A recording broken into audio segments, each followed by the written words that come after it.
2025 மே மாதம் ரூ. 100 கீழே ட்ரேட் ஆகிட்டு இருந்த இந்த ஸ்டாக்கு இன்னைக்கு ரூ. 400 அந்த ரேஞ்சில் ட்ரேட் ஆகிட்டு இருக்கு. அதாவது இதோட 52 வீக் ஹை பக்கத்துலேயே ட்ரேட் ஆகுது. 52 வீக் ஹை 399 394 ட்ரேட் ஆகிட்டு இருக்கு. எஃப்ஐஐ ஹோல்டிங்ஸும் 2.58% இருக்கு. டிஐஐ 0.35% இருக்கு. பப்ளிக்ட 51% இருக்கு. ப்ரொமோட்டர்ஸ் 45% ஹோல்டிங்கில் இருக்காங்க. கடனே இல்லாத ஒரு கம்பெனி அப்படின்னு சொல்லலாம். அந்த கம்பெனி தான் 10,578 கோடி மார்க்கெட் கேபிட்டலைசேஷன் கொண்ட குப்பீட் லிமிடெட். இதோட ROCE 17 இருக்குது, ROE 12 இருக்குது. புக் வேல்யூ வெறும் 14 ரூபா தான். இவ்வளோ தூரம் ஸ்ட்ராங்காக வளர்ச்சி அடைஞ்சிட்டு இருக்கிற இந்த கம்பெனி என்ன ப்ராடக்ட் பண்ணுறாங்க அப்படின்னு பார்த்துடலாம். இவங்க male condom, female condom, water based lubricant jelly, IVD ப்ராடக்ட்ஸ்லாம் பண்ணுறாங்க. இவங்க எல்லா ப்ராடக்ட்ஸும் hi-tech German technology dipping line மூலமாக பண்ணுறாங்க. 100% எலக்ட்ரானிக்லி டெஸ்டட் ப்ராடக்ட்ஸ் இவங்களோட ப்ராடக்ட்ஸ் எல்லாமே. எல்லா ப்ராடக்ட்டுக்கும் ஃபுல்லி ஆட்டோமேட்டிக் சீலிங் லைன் இருக்குது. குவாலிட்டி கண்ட்ரோல் ஒரு ப்ராடக்ட்டுக்கும் செக் பண்ணி தான் வெளியில் வருது. இவங்களோட ஸ்ட்ரென்த் என்னென்னு பார்த்தோம்னா, இன்ஹவுஸ் ரிசர்ச் சென்டர் இருக்குது. 100 கண்ட்ரிக்கு மேலே எக்ஸ்போர்ட் பண்ணுறாங்க. WHO, UNFPA pre qualified. டெபிட் ஃப்ரீ பேலன்ஸ் ஷீட், கடனே கிடையாது. ஸ்ட்ராங் டெடிகேட்டட் ஒர்க் ஃபோர்ஸ், 25 வருஷத்துக்கு மேலே எக்ஸ்பீரியன்ஸ். இதெல்லாம் இந்த கம்பெனியோட பலமாக இருக்குது. 1993 வருஷத்தில் மகாராஷ்டிராவில் தொடங்கப்பட்ட இந்த கம்பெனி 1995 பிஎஸ்சிலையும் 2016 என்எஸ்சிலையும் லிஸ்ட் பண்ணுறாங்க. இவங்க 480 மில்லியன் மேல் காண்டமும் 52 மில்லியன் ஃபீமேல் காண்டமும் 210 மில்லியன் லூப்ரிகேண்ட் ஜெல்லியும் உற்பத்தி பண்ணக்கூடிய கெப்பாசிட்டி இருக்குது.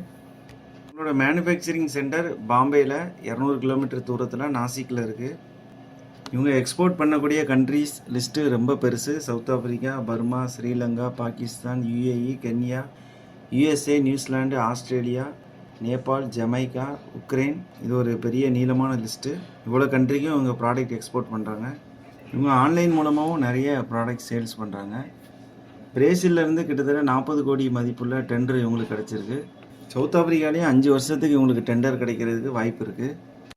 உங்களோட எதிர்கால திட்டத்தை பார்க்கும்போது கடந்த வருஷத்தில் புதுசாக ஒரு இடம் வாங்கி அதில் உற்பத்தியை அதிகம் பண்ணியிருக்காங்க. மேல் காண்டம் 770 மில்லியனாகவும் ஃபீமேல் காண்டம் 75 மில்லியனமாகவும் விரிவாக்கம் பண்ணுறதுக்கு திட்டம் பிளான் பண்ணியிருக்காங்க. WHO, UNFPA சர்டிஃபிகேட்ஸ் இவங்ககிட்ட இருக்குது. 110 நாடுகளுக்கும் மேற்பட்ட எக்ஸ்போர்ட் பண்ணுறாங்க. இந்தியாவில் பல மாநிலங்களில் டிஸ்ட்ரிபியூஷன் நெட்வொர்க் இருக்குது. ISO, CDSO அங்கீகாரம் இவங்ககிட்ட இருக்குது. யூரோப் சர்டிஃபிகேஷன் இருக்கிறதுனால ஃப்யூச்சரில் ஐரோப்பிய சந்தைகளுக்கும் இவங்க இறக்குமதி பண்ணுறதுக்கு வாய்ப்பு அதிகமாக இருக்குது. B2B ஆர்டர் 100 கோடிக்கு மேலே இவங்ககிட்ட இருக்குது. இவங்களோட பாசிட்டிவ் நெகட்டிவ் பார்த்துடலாம். இவங்களோட ஸ்ட்ரென்த்து கடன் இல்லாமல் இருக்குது. வர்ற குவார்ட்ரு ரிசல்ட்டு நல்லா கொடுக்குறதுக்கு வாய்ப்பு இருக்குது. ப்ரொமோட்டர் ஹோல்டிங் 3% இன்க்ரீஸ் ஆகிருக்கு. இவங்களோட வீக்னஸ் அப்படின்னு பார்க்கும்போது புக் வேல்யூட 27 மடங்கு அதிகமாக ட்ரேட் ஆகிட்டு இருக்கு. இவங்க ரிப்பீட்டடாக ப்ராஃபிட் கொடுத்தா கூட டிவிடெண்ட் கொடுக்கறது இல்லை. கடந்த 5 வருஷமாக பார்க்கும்போது சேல்ஸ் க்ரோத்து 2.7% இருக்குது. ப்ரொமோட்டர்ஸ் ஹோல்டிங் 36% பிளட்ஜ் பண்ணியிருக்காங்க. டெட்டார் டேஸ் 98.2லேருந்து 134 நாளாக அதிகமாகிருக்கு. ஒர்க்கிங் கேபிட்டலும் 137 நாள்லேருந்து 210 நாளாக அதிகமாகிருக்கு. குப்பீடோட குவார்ட்டர்லி ரிசல்ட் 2025 ஜூனில் 65 கோடியாக இருந்த சேல்ஸு 2025 செப்டம்பரில் 90 கோடியாக அதிகமாகிருக்கு.